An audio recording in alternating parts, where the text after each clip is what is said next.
You've been lied to about discipline. They tell you to lock in, push harder, force yourself. If that really worked, you wouldn't still be breaking the same promises to yourself. So what's actually happening? Because every task you avoid, every habit you quit, feels like a boulder you're pushing uphill with willpower alone. That's why you're exhausted. That's why you burn out. It's not because you're weak. You're using the wrong strategy. Here's the truth nobody explains. Discipline isn't suffering. It isn't about pushing the boulder all the way to the top. It's about that one moment, the moment you give the boulder its first push.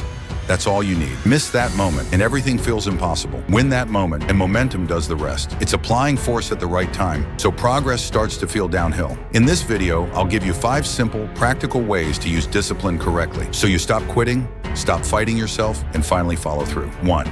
Focus on the vital few. Do less, but with ruthlessness. If you're inconsistent, chances are you're trying to do too much. Acknowledge that trying to do too much is the biggest enemy of discipline. One main goal beats 10 half-started ones. Focus creates energy. Chaos drains it. Limit yourself to a tiny number of goals, 3 or 4 for the year. Cut the rest. Not forever, but for now. 2. The tiny hump model. Most people think discipline means rolling a boulder up a mountain forever. That's exhausting and unsustainable. Real discipline is only needed for the initial hump. Once you push through the first 5 minutes of a task, the boulder starts rolling downhill because you've entered a state of flow. This is where momentum carries you. Your goal isn't to be disciplined for 8 hours, just for the first 5 minutes. Being consistency in those first minute builds self-trust. Self-trust fuels discipline. Protect the streak even if it looks small.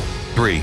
Lower the bar to raise consistency. Most people fail because their standards are too high too early. They set their bar based on their highest level of motivation. They think, I'm going to the gym for 8 hours because I'm pumped right now. That kills momentum. But discipline is for the days when you have zero motivation.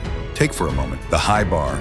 I will upload 20 videos today, and you know you are a small creator. You get tired and it fails. The low bar. I will upload 2 to 3 videos today. You see it's impossible to fail. The result? Once the bar is low enough to clear, you actually start. And as I mentioned with the hump metaphor, starting is 90% of the battle. 4. Manage the higher self versus the lower self. Inside you, there are 2 forces, the part that wants growth and the part that wants comfort. Recognize that these characters live in your mind. Instead of suppressing your lower self, the part that wants instant gratification, negotiate with it and find a compromise so that all parts of your personality feel heard. The mistake is treating comfort as the enemy. That creates rebellion. Real discipline is leadership, not violence. 5. Use principles, not rigid rules. Create strategic flexibility. For instance, use the ABC goal system. Structure matters, but rigidity breaks. Move away from rigid routines that break under pressure. Instead of never miss, use. Most days don't miss twice, minimum counts. This keeps you disciplined and human. Progress survives chaos when rules bend, but don't break. Look, if you've been stuck in a cycle of breaking promises to yourself,